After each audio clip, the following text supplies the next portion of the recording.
ना भाई, गफ्फार भाई और बहुत ही अच्छे संगीत की गीत की प्रस्तुति जिन्होंने की मकसूद भाई, समाजवादी पार्टी के लोकसभा के प्रत्याशी रह चुके वरिष्ठ नेता हमारे भाई शकील अहमद जी, मासूद भाई जो रोडवेज कर्मचारी यूनियन के नेता हैं, हमारे आजाद समाज सेवा समिति के अध्यक्ष भाई अशोक सिंह जी, उपस्थित साथियों और दोस्तों, आज इस कार्यक्रम में आने के लिए पिताजी का आदेश था और अभी इसके बाद एक कार्यक्रम में और जाना है, इसलिए आपसे थोड़ा जल्दी विदा लूंगा।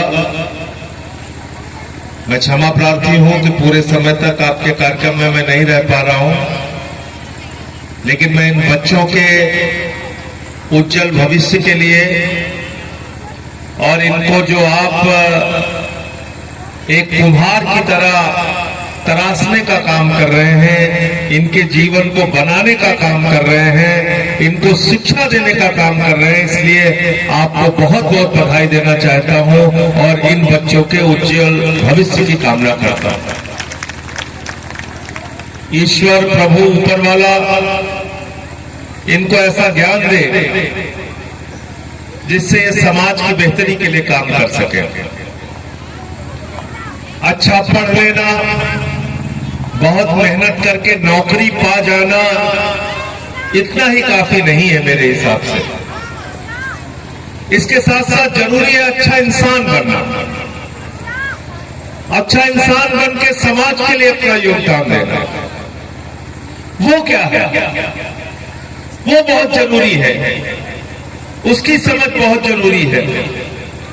इसलिए जब आप बच्चों को पढ़ाएं तो उसके साथ साथ ये हमारा भारत देश कैसा है इसको भी पढ़ाएं, और भारत देश बनता है हिंदू से, मुसलमान से, सिख से, ईसाई से, अलग अलग भाषा से, अलग अलग जातियों से, अलग अलग धर्मों से, तब ये भारत बनता है। क्या बात है, जोरदार तालियां दें बच्चों आपकी।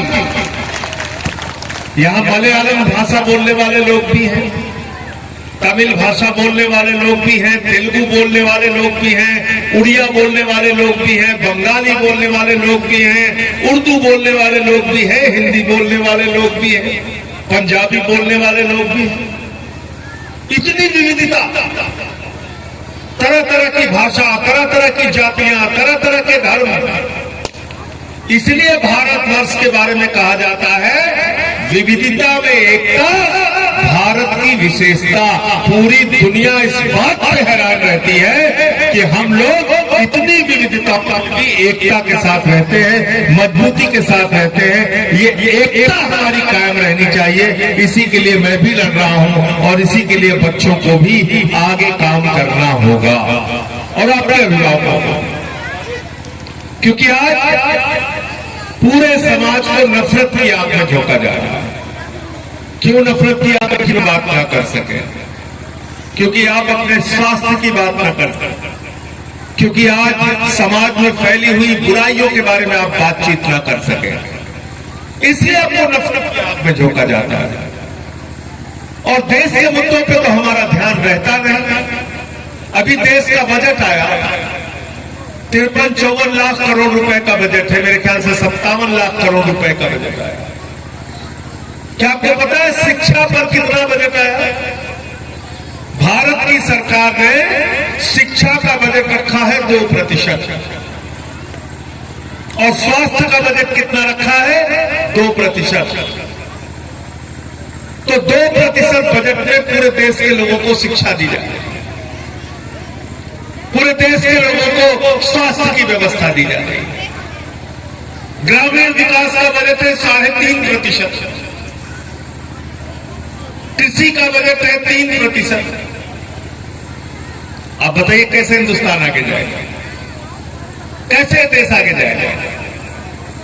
इसलिए हमको अपने मुद्दों पर नजर रखनी होगी, उसके बारे में बोलना पड़ेगा। लेकिन हो क्या रहा है, दिन रात बस हिंदू मुसलमान, इनको इनसे लड़ाओ, इनको उनसे लड़ाओ। लड़ाई से किसी का फायदा हुआ है क्या? क्यों गफ्फार भाई, लड़ाई से किसी का फायदा हुआ है? एक परिवार में अगर झगड़ा हो तो परिवार सुखी रह सकता है क्या? पड़ोसी से झगड़ा हो तो आप सुखी रह सकते हैं क्या? गांव में एक दूसरे से झगड़ा हो तो आप सुखी रह सकते हैं क्या? शहर में एक दूसरे से झगड़ा हो सुखी रह सकते हैं? आप जरा कल्पना कीजिए, जब एक परिवार झगड़े से खुश नहीं रह सकता तो पूरा देश झगड़े से कैसे खुश रहेगा? इस बात को जिस दिन समझ जाओगे, झगड़ा लड़ाई की राजनीति को किनारे कर दोगे और प्यार की, मोहब्बत की, भाईचारे की राजनीति पे चलोगे। हमारे देश के महान नेता हुए जिन्होंने आजादी दिलाई, राष्ट्रपिता महात्मा गांधी। गांधी जी क्या कहते थे? गांधी जी कहते थे, एक आंख फोड़ने के बदले दूसरी आंख फोड़ने की होड़ में लग जाओगे तो पूरी दुनिया अंधी हो जाएगी। ये गांधी का संदेश है। गांधी का संदेश है, एक आंख के बदले दूसरी आंख फोड़ने की होड़ में लग जाओगे, पूरी दुनिया अंधी हो जाएगी। और पूरे देश को इसी काम में लगा रखा है आज की तारीख में। सारे टीवी चैनल, गोदी मीडिया जिसको कहा जाता है, उनको आप देखिए क्या करते रहते हैं। नफरत परोसना है, नफरत फैलाना है, भाई को भाई से बांटना है। कैसे देश आगे बढ़ेगा? इसलिए मेरे प्यारे बच्चों और उनके जो अभिभावक माँ बाप यहाँ पे आए हैं, उनसे हाथ जोड़कर एक ही बात कहना चाहता हूँ, जब तक ऊपर वाले ने आपको जिंदगी दी है, समाज के बेहतरी के लिए काम कीजिए, भाईचारे के लिए काम कीजिए, मोहब्बत के लिए काम कीजिए, प्यार के लिए काम कीजिए, काम कीजिए इस देश की धर्मनिरपेक्षता के लिए, काम कीजिए हमारी एकता के लिए। तभी ये देश आगे जाएगा, तभी आप भी आगे जाओगे और तभी हम सब लोग आगे जा पाएंगे। क्योंकि ये देश, मैं बार बार कहता हूँ, किसी बाबा के फरमान से नहीं चलेगा, बाबा साहब के संविधान से। क्या बात है, जोरदार तालियां हो जाती। किसके संविधान से चलेगा? बाबा साहब डॉक्टर भीमराव अंबेडकर जी ने भारत के लिए जो संविधान लिखा है, उसके संविधान से चलेगा। क्या लिखा है उसमें? उसमें यही लिखा है जो मैंने आपसे बातें की, कि भारत एक धर्मनिरपेक्ष राष्ट्र है, जहां सभी धर्म के लोगों को अपनी अपनी धार्मिक मान्यताओं के हिसाब से पूजा अर्चना, इबादत, प्रेयर करने की आजादी है। नंबर एक, अपने धार्मिक संस्थानों का प्रबंधन खुद से करने की आजादी है। नंबर दो, और किसी के साथ भी भेदभाव करने की इजाजत हमारा संविधान नहीं देता। ये 3-4 मोटी बातें हैं, इसको पढ़िए, इसको पढ़ाइए और समाज में इसका विकास कीजिए। बहुत बहुत शुक्रिया, बहुत बहुत धन्यवाद। जय हिंद, इंकलाब जिंदाबाद।